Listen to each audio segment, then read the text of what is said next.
So the first instructor trainer I'd like to bring out, she is a renowned celebrity trainer, and she was selected as one of Southern California's best group fitness instructors. Could you please help me welcome to the stage Natalie Yco.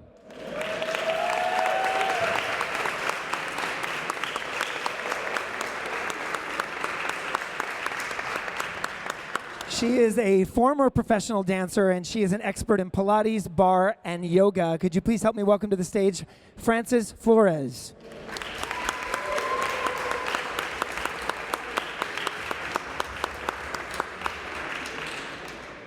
He has been featured on the cover of Runner World magazine 5 times, which I think is maybe a record. And he is the developer of Equinox Precision Running Program. Could you please help me welcome to the stage David Siik.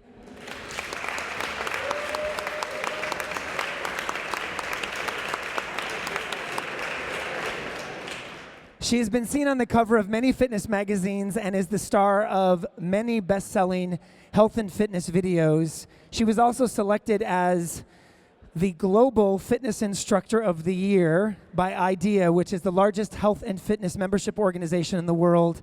That just happened 3 weeks ago, so she's still on a high from that. If you could help me welcome to the stage Amy Dixon.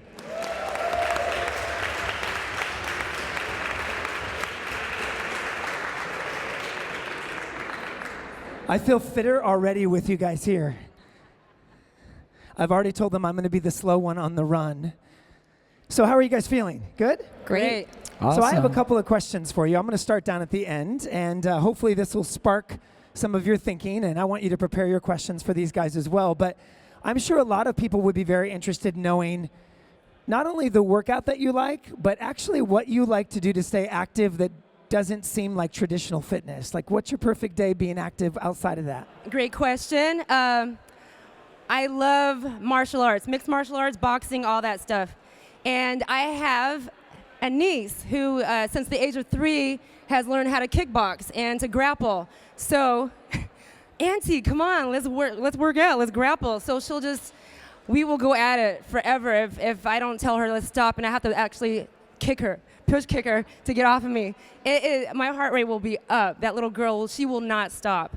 And my favorite workout is anything boxing, because I feel empowered. I feel like a rock star. I feel like a superhero. And when my clients come to me and they're like, I'm feeling really stressed today, I got to hit something, put on those gloves. And by the end of the workout, they're feeling amazing. They feel great. So it's a de-stressor. And stress relief. Yes, yeah. Stress relief for sure. And you feel like a superhero. So how about you, Frances? For me, it would definitely be anything that gets me outside. So hiking, walking on the beach. I hike a lot at Runyon Canyon. I live really close to it. And to me, it's the perfect quick getaway from a hustling city that you can just go up, be in nature for a little bit, and then go back to your schedule.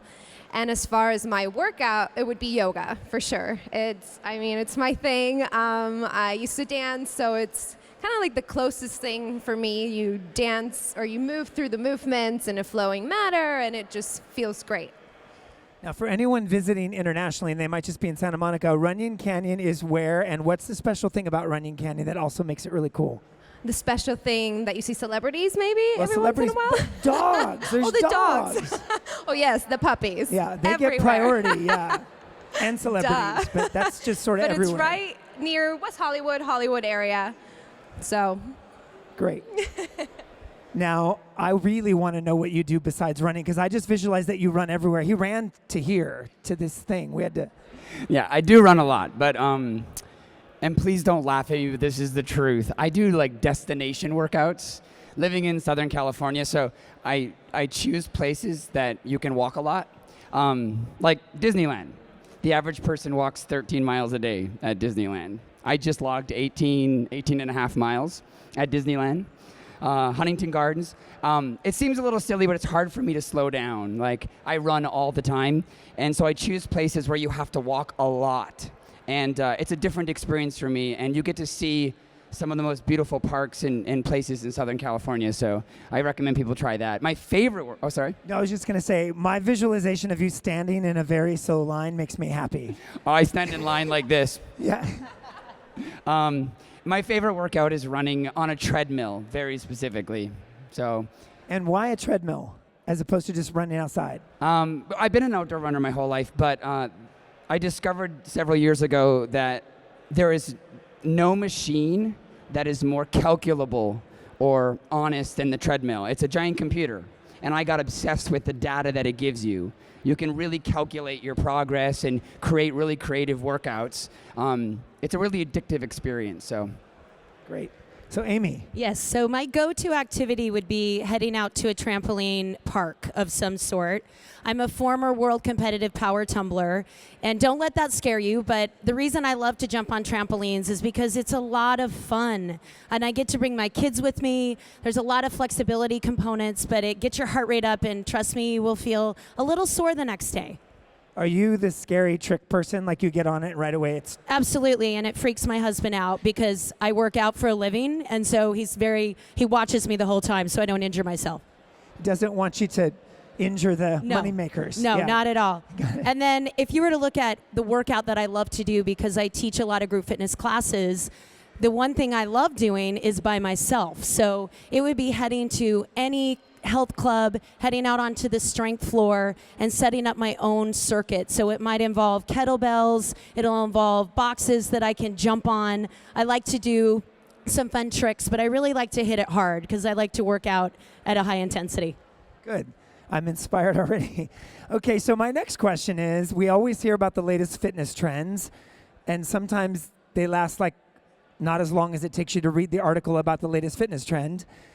What are some interesting fitness trends that you are most excited about that you think are here to stay or really valuable that someone might want to know about? Great question. I believe body weight training is important because you can do it anywhere.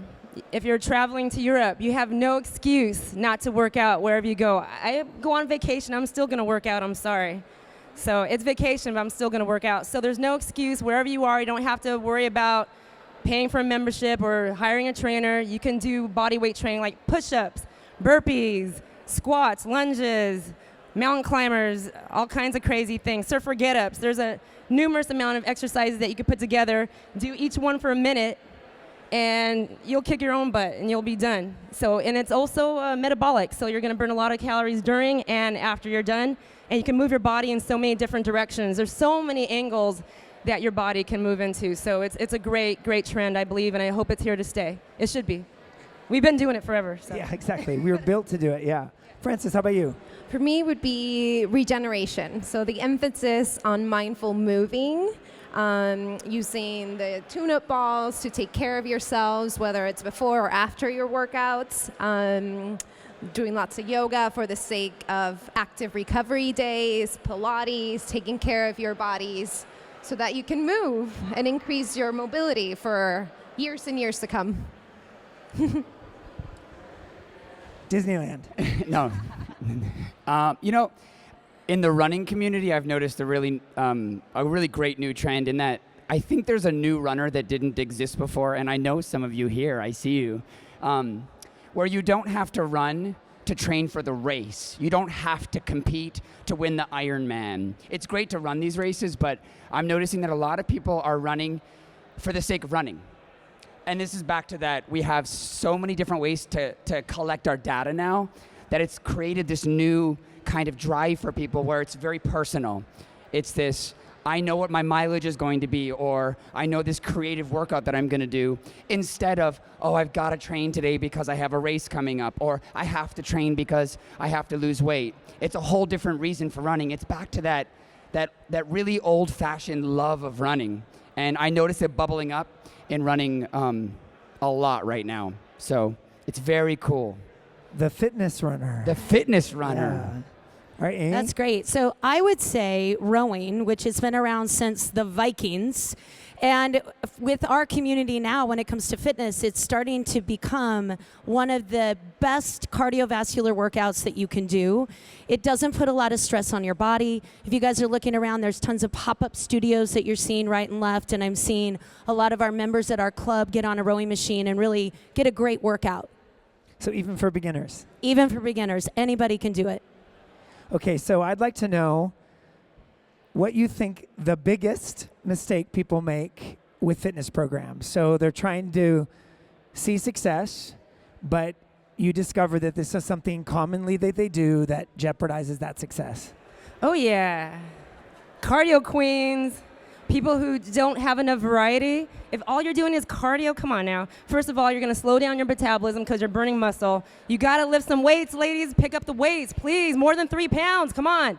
Let's go. Variety is so important if you want to be fit. You want to be lean. I'm 47. My metabolism is not going to go anywhere. I'm sorry, because I'm trying really hard to keep it up as high as I can. So variety. Don't just keep doing the same thing. Your body won't like you for that. Variety. Strength training, anything. Just do something else. But don't stop doing cardio either, though. Don't stop doing cardio, though. It's important. It's important. Hardcore trainer, do this, but don't stop doing that. I'm pretty much going to do whatever you tell me to do, just so we're clear, at least for tonight. Yes, exactly. You're in charge, yes. Francis. What I've seen around a lot is just setting yourself up not for success, but to fail at something that you're not familiar with by just putting thoughts in your head that are going to set you up to fail. So negative talk. If you're not familiar with a particular workout and you want to try it, but then you just think that you can't because you're not strong enough, then you just don't ever try it and you don't give your bodies the opportunity to grow and to learn new things. Sometimes the thing that you end up loving the most is the thing you were most afraid to try, right? Exactly. So, David, how about you? I would say that it's consistency. It's binge working out, going to one little special place that you love going to once every 10 days and running yourself or working yourself into the ground is not going to change your body. It's probably going to hurt you more than it's going to help you. Consistency is everything. So that moment where you know, every 10 days I ran on a 12.5 on a treadmill for 7 seconds. You didn't really win. The person that maybe only ran at a speed of 6, but did it 4 days that week, they won that race. So it's those little silent victories in consistency. For me, I believe it's in all genres of fitness, that lifestyle is what really can change your life, not binge working out. That's a great one. So I would say the all or nothing approach, which means if you think you don't have 60 minutes, you just don't do anything. And my friends, 10 minutes goes a long way. Anything you do, whether it be 5 minutes, you head up a flight of stairs, you decide to walk down the promenade instead of not walk down the promenade, my friends, any amount of exercise counts. It doesn't have to be 60 minutes. So don't throw off the whole day just because No. you can't do what you have planned. It's great.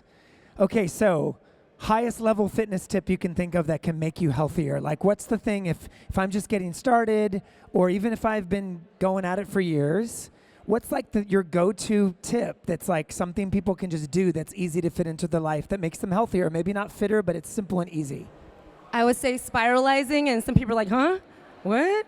There's a machine that can make noodles from vegetables into noodles. So I do that all the time. It's great. So zucchini, for example, and there's something I like called miracle noodles. I don't eat pasta. I do gluten-free by choice, so I'm sorry, although pizza's good. But, you know, you can have your vegetables in so many various ways now, so it's awesome. So I heard about this backstage. So Yeah. I get to turn my vegetables into my pasta that I'm not Yes. supposed to eat. Yes. Shazam. Yes. That's a good gig. Fewer Yes. calories and less Say it fat. again so they hear what the word is. Spiralizing. There we go. Yes. David and I were having problems pronouncing it earlier, so. Francis. Just as simple as carrying water with you all day long. From the moment you get up, have that water bottle and carry it with you. Exactly. Good example, Jay. And that's just going to encourage you to keep drinking, keep hydrated, flush out toxins, and all that good stuff. I would say little tiny changes in your diet add up to a really big thing. One really creative, easy thing for people to do is choose a red apple over a green apple. Choose red cabbage over green cabbage. Vegetables that are really high in color, so purple and reds, they have infinitely more antioxidants, riboflavins, isoflavins, these things that help you combat free radical damage. So they're really, really healthy for your cells, and it's a big difference. Enjoy a green apple, but one of my favorite tricks for a runner is a great snack after a workout or a run is a deep red apple. It's very, very good for you. You called it the purple meal? Yeah, I do a purple meal It's What's here silly. about green leaf? This is the first time I've heard about the purple I know. meal. I created my own personal purple meal I do once a week, and it's a salad. It's purple cabbage, red apples, red grapes, a little chicken breast. But I feel I'm not making this up. I feel so good the next day after it. It's a very healthy way to get natural, raw antioxidants. That's the best way to get them is from raw, natural foods. It's very, very healthy, and it tastes good. Is this the diet that got the Runner's World cover? Yes. No, yes. No, yes. A little bit. Yeah. Amy, how about you? Yeah, I would say don't underestimate the power of just walking. Walking. Choose to walk versus get in our cars. Now, those folks that are here from California, I know we really, really love our cars. But if you choose to walk your kids to school versus drive your kids to school or walk to the grocery store, you will be amazed at the health benefits you can get just from walking. Great tips. Okay, so that's a great segue into this next one before we open it to the floor. Most of you have recently got your Apple Watches. We're going to run in them today. I'd love for you to share with the group your favorite thing so far. What I do like is just because we're fit doesn't mean that we don't sit. And a lot of you know now how sitting is really bad for you and how it can lead to metabolic conditions, and all that stuff, and, diabetes and heart disease and cancer. So it's really imperative that we don't sit for long periods of time. Besides that, it's making us look like this. So it reminds you, if you're sitting for an hour, it'll remind me to stand up. And then once you move around for 1 minute, and that's amazing because that alone right there is going to change my life, and it's changing everybody's lives because you got to get through that sedentary lifestyle. We got to get past that. We have to just get up. Just because we work out for an hour doesn't mean that we're out of the clear. We have to not, sit the rest of the day. That's not going to help us. Just because you work out doesn't mean you can sit all day. So I like the little reminders on the phone, it is a phone too, but on my watch to tell me to get up and move. Great. Get How about you? My favorite thing is the tracking. So what I've done or how much I've moved in a certain day or the previous day, the day after, it holds me accountable. Because even though I'm teaching all day, sometimes I get lazy to do my own workout. So, then I end up sitting and I get the sitting reminder or the stand-up reminder. So it's just exciting for me to watch what I've done or what I need to do, what I need to work on for my own health. You mentioned backstage, it's like accountability, which people may not think that as a professional in this business, you need to be accountable, but Exactly. your level of accountability, you still want to be able to make sure you're doing what you've set your goals to be. So. And it gives you awards. That's the most exciting thing. I should have said that. I the love awards. I love achievements. I'm yes. like, oh my gosh, I got a gold star today. Everybody loves a pat in the back. Yeah. David, how about you? I love the playing with the watch. I mean, I've said it a million times. I'm a data junkie. I'm all about numbers and scales and things. But I actually, the first 3 times I took the watch out, because I'm a treadmill runner, so learning to calibrate the watch outside, I thought was going to be this really difficult thing, and I was never going to be accurate. It took me 2 runs, and my mileage on the treadmill data was exactly the same as my outdoor runs, just 2. And from then, I was able to play with things. It's just creating a mileage goal, a time goal, a calorie goal. There's like so many ways to play with that and make it fun for yourself. And again, creating your own personal experience with your workout. So, I mean, that's the fun part of it, I think. Great. Amy. I would say #interaction. I love to use it for social media and the connection that I get with folks that are also on fellow apps as me. So if they go out for a run, they can ping me and say, hey, I just finished my run. What are you doing now? And I love that because it provides a little bit of competition, interaction, and then you can see what everybody else is doing. It might make you raise the bar a little bit, which I love. So connectedness. Yeah. Absolutely. That's great. Thank you very much for sharing your tips with us and your wisdom. We really appreciate it. And also for coming out to do this run. We're going to open it up to the floor. If anybody has any questions for these amazing experts, raise your hand and we will bring the mic around. Do you guys have any tips for getting back from an injury? You need to say it one more time. Do you have any tips for getting back from an injury?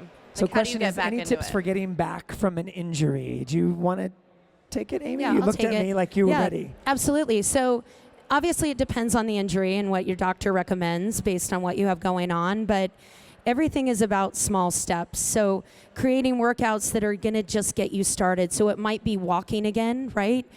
Get started on a 5-minute walk. Make sure that you're doing some mobility exercises before and after so that you can keep your body healthy. And obviously, based on how you're progressing, you're then able to add on intensity based on where you're at with that injury. So I know it's hard because we want to just jump right in and get going because we were here before, but it just takes time, right? It takes time, and you will get back. I was recently injured, and it's also a good reminder to just be patient with yourself and sort of relearn that kind of step one. It's good for all of us from a mental perspective. Any other questions? Yeah. So first of all, thank you guys for being here. Better? All right, thank you guys for being here. My question is, I know for a lot of people, schedules can get in the way, it gets pretty hectic, so no matter how hard they try, the first thing they want to skip is breakfast, right? So what is your go-to easy breakfast meal to grab when you're tight on time? I've been trying to stay away from shakes, so what I've been doing is, and this might sound gross to some people, but I'll take 2 eggs, gluten-free oatmeal, like a quarter to a half cup, cinnamon, a little bit of coconut milk, mix it all up. I made one for my friend over here the other day. And then I'll make it like a pancake, and I'll put a little bit of coconut nectar on top. It's actually really good. You're like the real deal. You're like a chef. We should have done a little cooking show. I was going to say banana. Hers is a lot better. It doesn't take that long. Can I write that down? Yeah. It's easy. It tastes really good. You can put whatever on top, like fruit. Yeah, she had one. David, you look like you had one. I was just going to add, I just learned this year for me from other fitness professionals, meal prepping. It is so smart. I have a hard time with breakfast. I get up very early, and I usually can't eat too much until I have my long run. So what I do is I meal prep for 4 or 5 days. I make a large thing. For me, it's oatmeal. I think it works really well for me. But I mix canned pumpkin in it. Pumpkin is another really, really healthy thing to add for protein and a lot of vitamins and minerals, and it makes it taste totally different. I make a big batch of that, and literally in the morning, it's just there. You just scoop it in a bowl, add a little bit of milk, and you're good to go. That kind of quickness will get you on a better habit. He's been holding his hand up for a while, and he's got a smile on his face. So it's this. The tips were great from the trainers. Thank you, guys. Great. So this question is actually for you, Jay. So what is it that you're most excited about? And is there anything on the horizon you can tell us about that secret? Always someone in the audience looking to see what we're doing in the future. We love to surprise and delight, so I can only tell you what we're excited about now. I think what we're most excited about is seeing a real universal excitement around closing the rings on the watch. The entire activity app was designed around trying to help the broadest amount of people be more active. And there's something really compelling and addictive for most people to close the rings. And it's not just a beginner sort of a thing. We have a lot of people that'll say to us, I'm just a beginner, and I get excited because I didn't know that any of my day could count as exercise. And now I'm walking a little bit faster, getting out the subway stop 2 stops early to get more distance in. And then we're hearing from elite level athletes that are saying, I never thought I needed an activity tracker. I bought it for the messages because I run an hour and a half every morning, but I didn't realize I'm sitting on my butt all day. And this has actually gotten me to stand up. So I think we've been super pleased with the consumer feedback on the rings, and there's a growing sort of energy around #CloseTheRings and learning what people are doing to do that. And I think we love seeing that everything counts, whether you're an elite level person or whether you're just starting off. So thanks for the question. Thank you for all your tips. So this is kind of a personal question. When was the moment each and every one of you decided, I wanted to do fitness for life and I wanted to do fitness as a career? When was that eye-opening moment where you were like, I want to do this forever and I want to share this with the world? That's a great question. For me, it was growing up with asthma. I wanted to be an athlete. I could tell throughout all my years in school. You know, I'm older now, so back then I didn't have as many people to look up to for that. And it really was challenging for me to go out for sports, and I want to be part of a team, and I couldn't do the suicides. I couldn't breathe. I was stuck to an inhaler, and that made me feel really insecure. And I got into martial arts, I got into strength training, I got into fitness, and that got me to a point where I don't even need an inhaler anymore. Sure, it's still hard for me to do certain things, and I'll get out of breath, but I can push myself. I can do the hit. I'm doing things that people half my age in my class have a hard time doing. And that's because of fitness. So because of that, I wanted to share my experience with everybody else. So fitness helped my asthma a lot. For me, it was when I first started teaching at Equinox, I was just doing it as a side job, to earn a little bit of money on the side. And then I started to get to know my clients and seeing their progress and noticing the way they changed, not physically, but just emotionally, mentally. The way they were speaking to each other, the way they were talking about themselves had completely changed.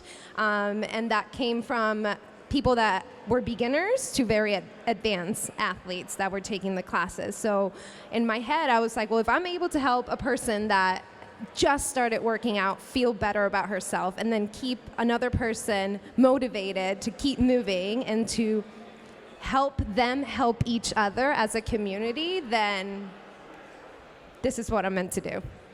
So. For me, I think it was when I was really, really young, running was like the only thing I was good at. I was this really shy, awkward kid, and no matter how hard I tried to catch the football, it just kept hitting me in the face. Like, I was that kid. But I discovered one day that running is something that everybody owns. I really believe that walking and running is the one thread in movement that binds us as human beings. It's 2.5 million years old. It's so natural and so real. And I discovered that when I was really young, that I didn't need anything else, just myself. And I owned that my whole life. And then when I became an adult, I realized that there was a lot of people out there who've lost their message in that kind of movement, getting back to the basics on how the human body is designed to move. And honestly, in running, there's this rich, beautiful, passionate history of running that I feel has not gotten lost, but hasn't bubbled up to the surface in a long time. And so I kind of dedicated myself to making sure that everybody realizes that running is for walking, running, jogging, it doesn't matter. It is for every single person. It's your right to own that. So I just became committed to that, and I'm obsessed. And this is why he'll be at the front on the run we're about to do. Yeah. So, to be brutally honest, I've kind of always known. The first time I saw somebody leading a workout on TV, I wanted to be that person, and I wanted to have my own line of fitness videos at the time. And I started teaching group fitness to my church ladies when, I know, am I on Saturday Night Live? Church ladies. But when I was 13 years old. And from there, I went and got my group fitness certification. And where I grew up in Utah, it was pretty common that most women became school teachers and nurses. And so I thought, well, I'll become a school teacher and I will teach group fitness on the side and I'll be the cheerleading coach. That's what I'm going to do. So I got into the teaching program and there was a lot of application for that. I was sitting in the back of the room for orientation and I said, Amy, you don't want to do this. You want to do something that has to do with group fitness, exercise physiology. So I truly walked out, took my books back, and changed my major to exercise physiology that day. And the rest is history. And we're luckier for it. So glad. Can you help me give a really warm round of applause to our experts from Equinox for sharing their tips with us